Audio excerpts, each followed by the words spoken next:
Hello guys, আসসালামু আলাইকুম। কেমন আছেন সবাই? আশা করি সবাই খুব ভালো আছেন। তো গাইস, আজকের টপিকটা হচ্ছে গাইস, আপনারা তো জানেনই গাজীপুর রেল দুর্ঘটনা হয়েছে। দুটি ট্রেনের সংঘর্ষে এই যাত্রীবাহী ট্রেন এবং মালবাহী ট্রেনের সঙ্গে এই ঘটনাটা ঘটে এবং এই ট্রেন দুর্ঘটনা কিভাবে হয়েছে আর গাজীপুরের কোথায় এই দুর্ঘটনাটা হয়েছে তাই সম্পূর্ণ তথ্যগুলি আজকের এই ভিডিওতে তুলে ধরবো। তো তাহলে চলুন ভিডিওটা শুরু করা যাক।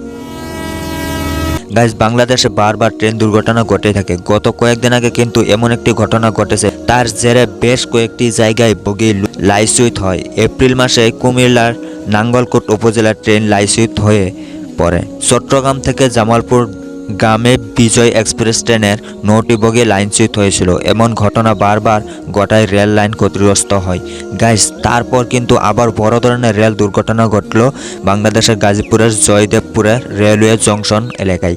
এই রেল দুর্ঘটনার জেরে অন্তত 5টি বগি লাইনচ্যুত হয়েছে এবং তার জেরে আহত হয়েছেন প্রায় 60 জন যাত্রী। গত শুক্রবারে এই রেল দুর্ঘটনাটা ঘটে এক মালবাহী ট্রেনের মুখোমুখি সংঘর্ষ ঘটেছে এবং এই ঘটনাটি ঘটার পর মানুষজন সেখানে ভিড় করতে শুরু করেন। আতঙ্ক দ্রুত ছড়িয়ে পড়ে এবং এই ঘটনাটা ঘটার পর অনেকজন আহত হয়েছেন এবং 5টি বগি লাইচ্যুত হয়েছে।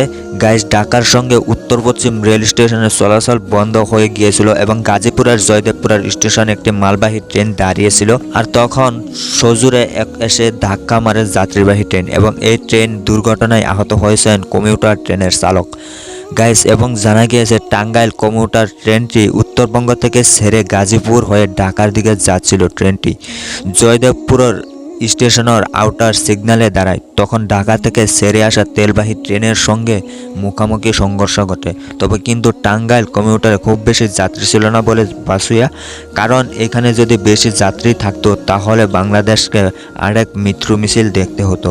যাই হোক, আল্লাহ যা করে ভালোর জন্য করে। তবে এখানে যদি এই ট্রেনে বাংলাদেশের মানুষ থাকতো তাহলে যে কি হতো বাংলাদেশ মানুষের সেইটা আল্লাহ ভালো জানে।